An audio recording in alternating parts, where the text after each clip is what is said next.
Bismillahirrahmanirrahim. Assalamualaikum warahmatullahi wabarakatuh. Alhamdulillah. Alhamdulillahillazi hadana lihaza wa ma kunna linahtadiya laula an hadana Allah. Alhamdulillahi rabbil alamin hamdan yuwafi ni'amahu wa yukafi'u mazida. Ashhadu an la ilaha illallah wahdahu la sharika lah وأشهد أن سيدنا محمدا عبده ورسوله اللهم صل وسلم على سيدنا محمد مفتاح باب رحمة الله عدد ما في علم الله صلاة وسلاما دائمين بدوام ملك الله وعلى آله وصحبه عدد كل ذرة ألف مرة اللهم صل وسلم على نور الأنوار وسر الأسرار وترياق الأغيار ومفتاح باب اليسار سيدنا ومولانا محمد المختار وآله الأطهار وأصحابه الأخيار عدد نعم الله وإفضاله. سبحانك لا علم لنا إلا ما علمتنا إنك أنت العليم الحكيم. رب اشرح لي صدري ويسر لي أمري واحلل عقدة من لساني يفقه قولي أستغفر الله العظيم الذي لا إله إلا هو الحي القيوم وأتوب إليه أما بعد. Alhamdulillah, kita kembali pada pembacaan kitab Safinatun Najah, di mana semalam telah kita membicarakan berkenaan dengan peringkat-peringkat niat, ataupun niat itu mempunyai 3 peringkat. Yang pertama adalah niat yang dibaca ketika nak melakukan sembahyang fardu, maka niatnya itu memerlukan kepada 3 perkara. Yang pertama adalah qasad, iaitu perkataan usalli. Yang kedua adalah ta'yin, yang ini menentukan jenis sembahyang dengan mengatakan sembahyang zuhur ke, asar ke dan sebagainya. Dan yang ketiga adalah fardiyah, iaitu dengan disertakan perkataan fardu. Jadi secara jumlahnya, secara keseluruhannya, usalli fardhu zuhri. Jadi ini adalah niat jenis yang pertama bagi sembahyang yang wajib, sama ada sembahyang fardu ataupun sembahyang qada ataupun sembahyang nazar dan sebagainya.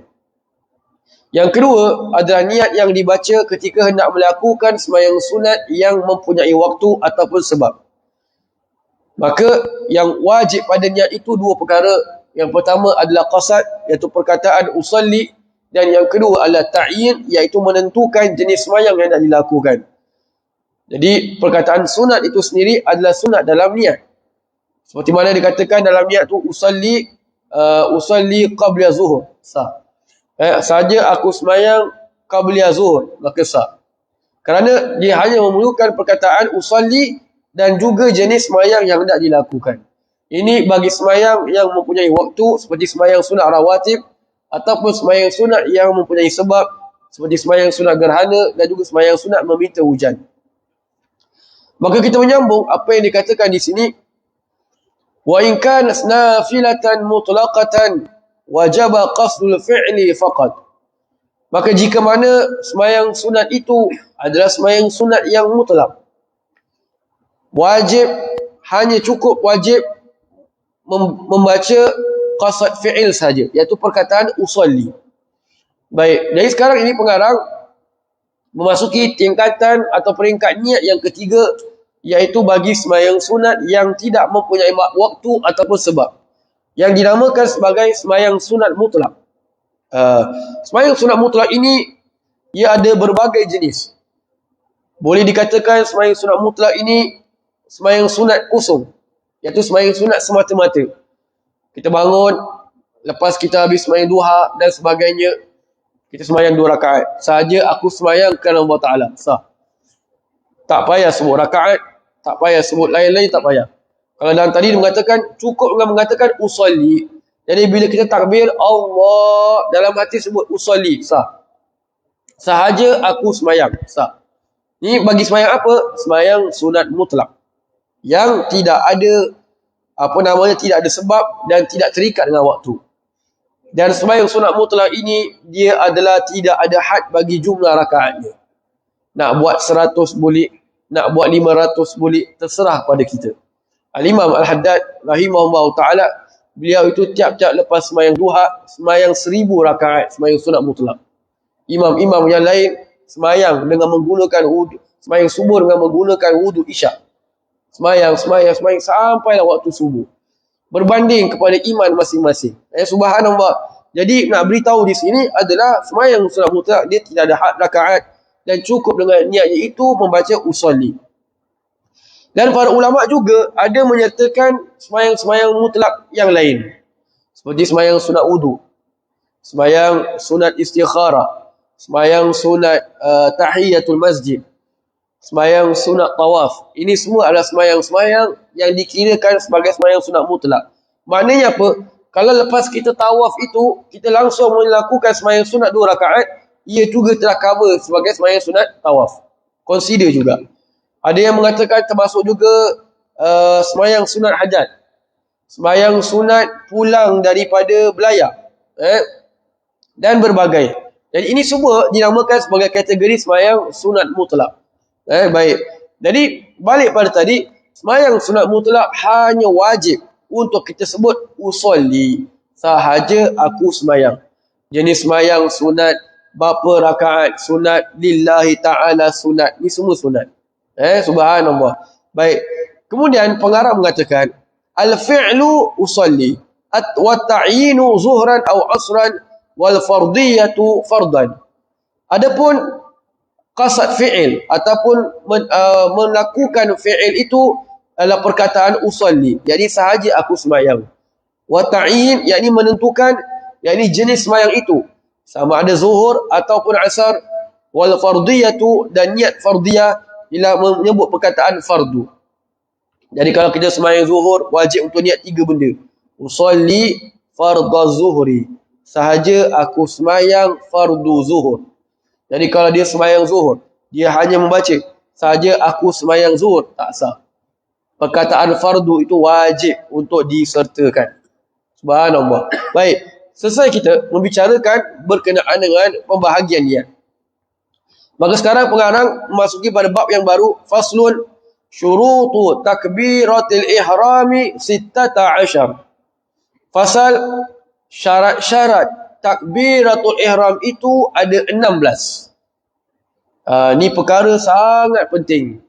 Pasal takbiratul ihram ini adalah permulaan solat. Permulaan solat kita tak betul, salah buat, faul dan sebagainya, maka seluruh sembahyang kita semua salah. Semua tak sah. Pasal takbiratul ihram tu yang pertama, kita bila baca Allahu Akbar, ada 2 rukun kat situ. Ada 3 rukun. Pertama takbiratul ihram, yang kedua adalah niat, yang ketiga adalah berdiri. Bagi sembahyang fardu. Jadi bila kita membaca takbiratul ihram, pengarang kitab Safinatul Najah mengatakan bahawasanya syarat-syarat takbiratul ihram itu ada 16 syarat. 1 kurang, 1 hilang, maka tak sah sembahyang dia. Baik. Pertama, antaqa'a halatal qiyami fil fardi. Yang pertama, takbiratul ihram itu hendaklah dibaca, diungkapkan, dilafazkan ketika dia sedang berdiri tegak. Jadi kalau dia belum berdiri betul, ni bagi orang yang mampu, orang yang sembahyang yang keadaan sihat walafiat. Kalau dia orang yang mampu, dia kata sini, kalau dia baca takbiratul ihram, mestilah dia baca dalam keadaan berdiri bagi sembahyang fardu. Jadi kalau dia belum berdiri betul, dia sedang adjust luar dia, tengah pakai kain ke apa, tiba-tiba langsung baca niat Allahu Akbar, maka tak sah. Pasal dia belum betul-betul bersedia, belum berdiri tegak. Ini kalau ia merupakan sembahyang fardu. Tetapi kalau dia sembahyang sunat, dia baca takbiratul ihram ketika dia sedang duduk, maka hukumnya adalah sah. Kerana sembahyang sunat hanya afdal didirikan bagi orang, dilakukan dalam keadaan berdiri. Dan syarat yang pertama, takbiratul ihram itu dilakukan dalam keadaan berdiri bagi sembahyang fardu. Wa antakuna bil arabiyyah, dan hendaklah dilakukan, dibaca dengan bahasa Arab. Allahu Akbar. Tak boleh tukar language. Suka-suka pula. Allah Maha Besar pula. Tak boleh. Mesti digunakan dalam bahasa Arab. Melainkan kalau dia tak mampu. Kalau dia tak mampu, boleh dia berterjemahkan pada bahasa yang lain mengikut kemampuan dia. Macam mana budak boleh tak mampu? Contoh kalau dia baru memeluk agama Islam. Ataupun dia tak kenal bahasa Arab tu macam mana. Dia cuma tahu bahasa dia saja. Jadi untuk dia orang macam gini, dia di-excusekan, diizinkan untuk memakai bahasa yang lain, tetapi wajib untuk dia belajar.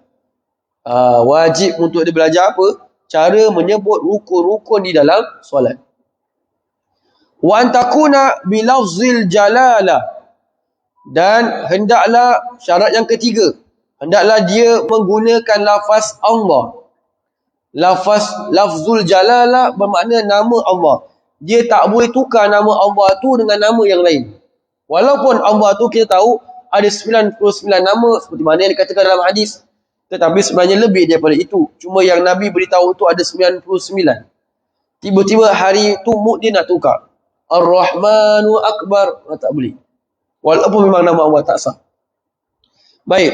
Kemudian, kalau dia menambah pada lafaz takbir atau i'rab itu sendiri, maka hukumnya adalah sah.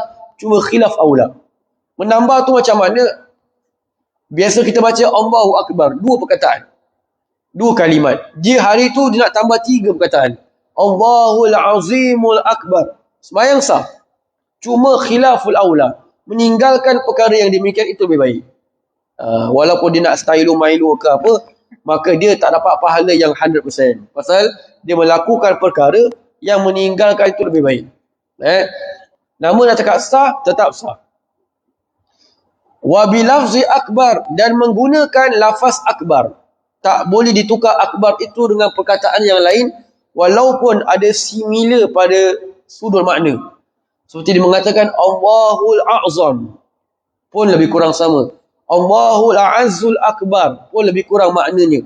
Tetapi tetap tak boleh nak ditukar dengan lafaz yang lain. Subhanallah, tak boleh ikut pakai akal. Baik, kemudian wa tartibu bainal lafzain, dan hendaklah dia ada tertib di antara 2 kalimat tersebut. Mula dengan Allah dan kemudian dengan akbar. Tak boleh terbalik. Akbarullah, tak boleh. Walaupun kalau kita ikut apa namanya bahasa Melayu, dia maknanya tak berubah. Tapi tetap dia tak boleh ubahkan. Ini kalau bahasa Arabnya dinamakan mubtada dan khabar. Subjek dan predikat. Allah tu subjek dia. Jadi kita bermakna kalau kita terbalikkan, ia makna dia lebih kurang sama, tapi kalau bahasa Arab tu maknanya lain. Kita kalau bahasa Melayu, memang pada kita terjemahan kadang-kadang word Melayu ni kalau kita terbalikkan dia sama makna. Macam contohlah kita ambil surah Al-Fatihah. Kan? Kita baca dalam surah Al-Fatihah dalam ayat ke-5 baru kita baca iyyaka na'budu wa iyyaka nasta'in. Kepadamu kami menyembah dan kepadamu kami meminta pertolongan. Kalau kita terbalikkan, kami menyembah kepadamu dan meminta pertolongan kepadamu, bahasa Melayu sama. Samalah ustaz, nothing. Dan tak ada beza pun. Tapi dalam bahasa Arab tak? Kalau kita mengatakan na'budu iyyaka, kita terbalik. Kita katakan kami menyembah kepadamu, bermakna dalam pada masa yang sama kita juga ada menyembah yang lain. Ada menyembah yang lain. Tapi bila Allah mengatakan iyyaka na'budu, hanya kepadamu kami menyembah. Terjemahan dia ada hanya. Dia tak kata kepadamu kami menyembah. Ada perkataan hanya kepadamu kami menyembah. Jadi bahasa Arab dia kalau susunan dia begitu, khususnya Al-Quran ataupun dalam hadis ataupun dalam apa yang kita baca dalam sembahyang, semuanya itu memang begitu. Kalau kita tukar bahasa Melayu terbalik tak apa, bahasa Arab terbalik, makna lari. Subhanallah. Wallahu a'lam bishawab. Jadi insya-Allah kita akan sambung pada esok tengah hari membicarakan sambungan berkenaan dengan syarat-syarat pada takbir atau ihram insya-Allah. Baca surah Al-Asr dan tasbih kafaratul majlis.